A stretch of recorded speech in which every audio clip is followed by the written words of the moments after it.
This channel does not promote any violent, harmful, or illegal activities. All content provided by this channel is meant for an educational purpose only. Democracy যেন মোবোক্রেসি না হয় এজন্য আমাদের সজাগ থাকতে হবে, নজরদারি বাড়ানো উচিত, এসআইআর প্রক্রিয়া সঠিক নিয়মে হওয়া উচিত। গতকাল কমিশনের পর্যবেক্ষক মুরুগানের ওপর হামলার প্রসঙ্গে মন্তব্য রাজ্যপাল সিবি আনন্দ বোসের। डेमोक्रेसी मोबोक्रेसी से प्लमेट नहीं होना है, इसके लिए हम जागरूक होना है। We should be vigilant against this. India will certainly see that the SIR process is completed in the most proper manner. ওড়িশায় বাংলার পরিযায়ী শ্রমিককে খুনের অভিযোগে পথে কংগ্রেস উৎকল ভবনের সামনে অবস্থান বিক্ষোভ কংগ্রেস কর্মী সমর্থকদের। ওড়িশায় আমরা দেখেছি পরিযায়ী শ্রমিকের মৃত্যুর ঘটনা, সেই মৃত্যুর ঘটনা নিয়ে বেশ কিছু প্রশ্ন উঠতে শুরু করেছিল, কিন্তু ইতিমধ্যেই যা খবর পাওয়া যাচ্ছে শ্রমিককে খুন করা হয়েছে এই অভিযোগ তুলে কংগ্রেস ইতিমধ্যে পথে নেমে পড়েছে। উৎকল ভবনের সামনে অবস্থান বিক্ষোভ কংগ্রেস কর্মী সমর্থকদের।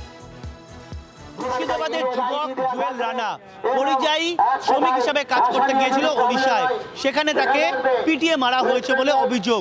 তারই প্রতিবাদে লেনিন সরণিতে উৎকল ভবনের সামনে কংগ্রেসের তরফে বিক্ষোভ দেখানো হচ্ছে।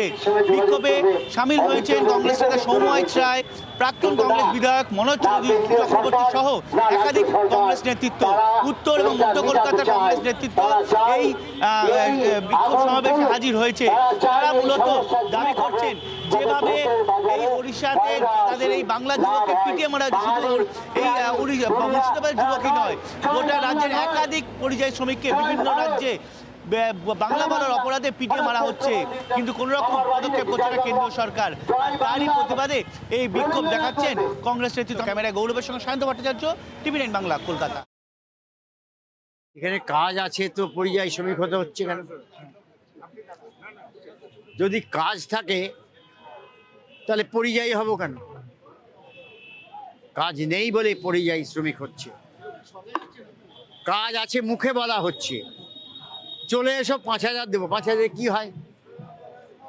মাসে 5,000, এই তো কাজ? কাজ ওটা কাজ নয়, ওটা কাজ নয়, ওটা ভিক্ষে। বাংলার মুখ্যমন্ত্রী মানুষের সঙ্গে প্রতারণা করছেন। মানুষের তিনি যে কথা বলে এসেছিলেন তিনি সেই কথার খেলাপ করেছেন। তিনি বলেছিলেন দিয়ে দেবো, দেননি, দিচ্ছেন না, সুপ্রিম কোর্টে চলে যাচ্ছেন। তিনি বলেছিলেন যে এখানে সুশাসন দেব, এখানে সুশাসন নেই, এখানে অপশাসন চলছে। উনি কোনো কথার জমাও নেই, খরচও নেই, সবটা ওনার মানুষের সঙ্গে ভাওতা, এবং উনি বাংলার মানুষের সঙ্গে বিট্রে করেছেন। উনি মির্জাফরের ভূমিকা পালন করেছেন। এক কথা বলে ক্ষমতায় এসছেন এবং আরেক কথা বলে মানুষকে শোষণ করছেন। রাজ্যে অশ্বডিম্ব প্রসব করছে, একটার পর একটা শিল্প সম্মেলন করছে। এই শিল্প সম্মেলন নামে মানুষের হাতে পেন্সিল, সারা দিন রাত হাজার হাজার পরিযায়ী শ্রমিক এই রাজ্য থেকে চলে যাচ্ছে। মুখ্যমন্ত্রীর লজ্জা আছে? শুধু অশ্বডিম্ব প্রসব করেছে পশ্চিমবঙ্গে। এই শুধু মন্দির আর মসজিদ, মসজিদ আর মন্দির। বিজেপির দায়িত্ব, হিন্দুদের দায়িত্ব নিয়েছে বিজেপি, আর মুসলমানদের দায়িত্ব নিয়েছে মুখ্যমন্ত্রী দল তৃণমূল কংগ্রেস। অথচ সাধারণ মানুষ যারা, তাদের পেটে ভাত নেই, রুটি নেই, রোজগার নেই, বাসস্থান নেই, কাজ নেই, তারা শুধু চলছে অন্য রাজ্যে, ছুটে যাচ্ছে আর মৃতদেহের মতো লাশ হয়ে ফিরে আসছে।